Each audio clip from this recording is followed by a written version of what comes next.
Hello everyone, Revan619 here. How the devil are you? A few videos ago, I was speaking about what I consider to be the best build for someone who was doing a new run. Today, I wanted to talk about what I consider to be the best build for, say, a second run or a returning player. With that in mind, I wanted to go ahead and recommend the Adeptus Arbites from DLC 2. Now, the reason I would recommend the Adeptus Arbites is not just because it has 3 different subclasses so that you can play many different roles, but mostly also because it's just a very cool sort of perspective to be taken into the lore, as your character was formerly a marshal coming into a new zone and obviously having the chance to continue that leadership role that you had. All of the origins come from different leadership roles besides the Psyker, but I think the Arbites has a very unique look to it, and it has one of the smallest overlaps with companions. Yes, you do get an Adeptus Arbites companion later, however his build is incredibly limited because he comes level locked as a Cybermastiff using soldier, so if you went, say, a warrior, soldier, blade dancer, or even operative, you'll find that you won't overlap unless you also build in for a overseer yourself. And in this build and this video that I'm going to be discussing today, we're going to be looking at the Adeptus Arbites that goes into a soldier with also burst weapons, which you can do it with heavy or many other ways. But one of the reasons why I never covered this build before was because when I was playtesting DLC 1.5 and I was first doing double shotguns, one of the devs had actually recommended that I do a burst fire with a shield and a shotgun because that would be more viable than double shotguns. So naturally I had to play differently. But with that in mind, as I said, there is a wealth of different builds that you can come across and put together when it comes to Adeptus Arbites. So today let's talk about the Proctor Exactum, which is one of the new Adeptus Arbites builds that I've added to the spreadsheet. Now this one does start off as a soldier, so there is going to be a little bit of overlap with, say, Argenta, but you don't have to run her every single run, heresy as that may sound. And it will also cover coercion, but not very well, so your coercion skill won't be that effectively covered for unfair difficulty, but it'll be fine on the lower difficulties. And with the right gear, investment, and alignments, you can actually get over 150, so it doesn't matter too much. But one of the reasons why this is a very fun build is you can use it either in light armor and then eventually go into medium, or you can get into medium earlier and you can stack dependable with the medium armor, so you're actually a lot more tanky. In this one, I do like to use shields and I do like to have a burst weaponry so we can build up versatility that way. Shotguns are actually really fun early game. It's why I use them on just about every burst build, because shotguns themselves are low AP costs, very effective with what they do with the AP, and they have a lot of gear and upgrades, and you do get a lot of them, so you're not competing too much with your allies who might be focused more on other areas.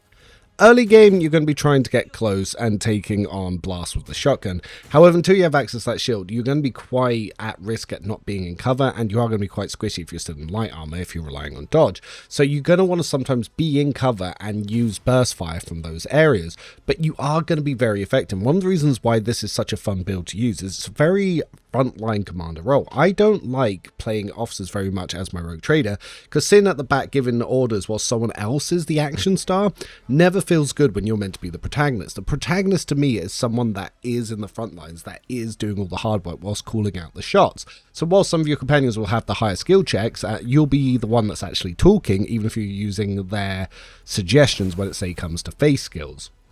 As you'll be going into Arc Militant, it also means that you won't need to double heroic action to be useful. If you play a Vanguard, chances are if you give them a finest hour, you also need to be able to build up enough momentum to also do Daring Breach, otherwise you just waste most of the finest hour.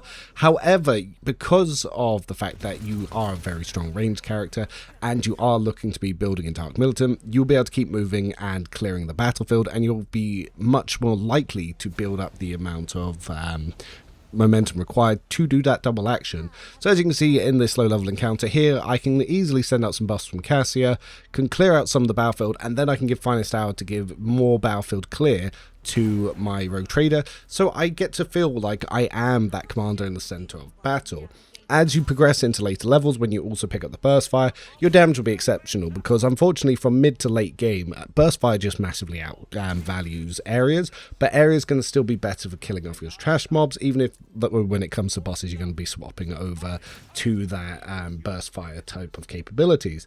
When it comes to actually looking at the build, this will be linked below, so if you want to follow through, you don't have to watch the whole video for it. But some of the key things you're going to want to get in here is going to be lawful intervention. The ability to be able to parry with your shotgun out is going to be something that's really good. We're going to get into shield mastery early, so when you do actually get shields, it's so that you can have your secondary slot for your burst fires, and so you can have a rifle in there. And you're just going to want to remember to end your turn on the shield and the shotgun. But there are going to be some other really good little power creeps that we see coming in here.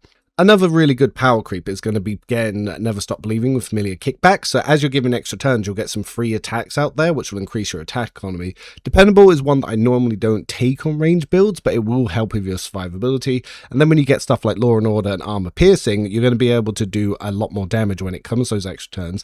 And with Public Sentencing, if you're using a Grand Strategist that's using some of the stratagems, you can proc a lot of willpower and have a lot of additional attacks through your shotgun. The Arbiter's Physical Training, which I've misspelt here, this one you could always swap out to something else, because it's mostly a filler talent. So if you wanted to put something else here, that's absolutely fine. One of the things you are going to want to try and get in quite early is obviously your Degrade Defense, your Extermination, because you're going to have quite high attack economy. You can always swap out Cataclysm if you wanted to go for something else, though I do highly recommend Eager of Bow. A lot of people on Reddit will actually tell you not to get Eager of Bow because they don't understand how important having that 2 extra AP in the first turn is, because that's going to be 2 AP on your main turn, and if you use Fine Stout, another 2 AP, that could be 2 whole extra attacks or another burst fire. This is very, very important. You do want something like that. I don't take rapid reload till later because obviously gunnery shield is going to help with the shotgun. Early on, you find that you don't reload too much because a lot of the las weapons are going to be high ammo economy, but I do like to get in here. And the same with second skin, because I'm guaranteed by level 50 to be in medium armor, because I very much like the Hive World Origin Voidsman armor, so that's kind of why I get in there. If you do want to move some things around, you can, but again, Point Blank, Demolition Engineer, Rack and Ruin, and Fired Up, I very much value these. And obviously again, the Rapid Fire and the Unfolding Fire is going to be something that's going to really help with some of your level up process here.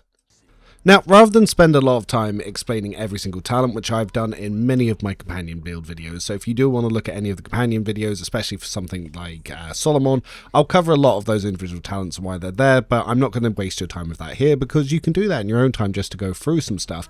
What I do want to talk about is sort of the changes in playstyle. Now, whilst I don't have Overwhelm Stratagem on this current party setup, so you're not going to see me spam a load of extra attacks, you are going to see just how effective that this build can be at both being in close range with the shotgun and at longer ranges, and as always, all my footage is played on unfair. As we get access to more talents, you're going to be able to slowly build up the use of your Vigilant. The Vigilant, after the first attack, will start gaining some really big bonuses coming in for Fellowship and Coercion to the damage on shotgun-based attacks. So ideally, you probably do want to open with, say, a Burst Fire, which in this case, I've gone for the Iconoid class using the Hotshot Las weapon and the Swarm Protector. You can use that with Devastating Attack to lower enemy armor and get that set up, and that will also proc your armor stripping capabilities, because shotguns tend to be fairly low armor pen. And then you can sort of just go in and start blasting. As you can see in this attack loop, actually, I've just opted to go for 2 shotgun blasts anyway, because I wanted to maximize how many I could get. And because I have Jay in the area using the servo skull, I did get some reduced cost. But as you can see, yeah, the stats, my armor, everything. As a soldier, abnormally high right now, so it is very useful. And whilst you're not going to be main tank, you are a very good off tank and secondary damage dealer, and your damage is going to be incredibly high. Skipping ahead against the enemy's turns, because they can't really do any damage to us because of all of our buff stacking here. Keeping Argenta in the party, you can double that up, so that Litany of Hatred can boost in on your main character, so you will get a lot more out of it. As you can see, like if I just throw out random bursts from Argenta, even though she's had no buffs, still pretty exceptional damage. She didn't guarantee the crits because she didn't have the buffs coming in, but just being able to throw on that Litany of Hatred is actually going to do a lot for my main character. So I'll just use her just to take off one of these initiatives here and just continue cycling the turn. I've got a turn coming up on Jay soon, so even when all these enemies react, as you can see, because my team is just so tanky, I've got Invigorating Resolve on Abelard, so it's built up a lot of temp HP by my team being so close together. Having the extra armor coming in from Cassia, who's going to be using her Navigator powers as well as her Stratagem powers. Yep. Enemies can't really damage you. This is why one of the things with 1.6, if the devs do look at some of the difficulties and add a difficulty mode, I've given them some ideas on how they can optimize those numbers a little bit, but that will be a video for the future and not for one for quite now. So I'm going to take a quick little turn on Abelard here just to get off this one enemy that would probably be in the way and accidentally get blasted by my Rogue Trader Arbites, and then I'll give a main turn over to the Arbites so he can sort of finish off the combat. And you can see sort of the damage here, and we're going to be comparing. So Argenta was doing bursts that were getting fairly high damage, non-crits doing 20, crits getting up to around 50, and she was doing a good 8 burst attack even when unenhanced. And Abelard, you'll see he's doing about 100 damage here, and he does have the Malpain Shroud, so all these temporary wounds that he's gone up here on his Arc Militant build, it is stacking a lot. But then with this extra turn that's come over to Cassia again because of the double bring it down thanks to the Servo Skull, which is, like I said, very good build that you can do with Jay, though you can also go the Gunslinger route or one of the many other routes. But if I then come over to this main turn, and then we can finish off some hyper turn on this battle here. So showing off what the burst fire looks like from what I was describing earlier, I'm going to take an attack on the Swarm Protector using Wildfire to reduce the AP cost. Yeah, and everything gets bloody annihilated. The damage is obscene, and even with V-Sync on or off, it doesn't matter. For some reason, this game just lags at high rate of fire. It's, yeah, just limitations of the engine. Hopefully, stuff that we won't have to deal with too much when it comes to Dark Heresy, but it's still something that we're dealing with here.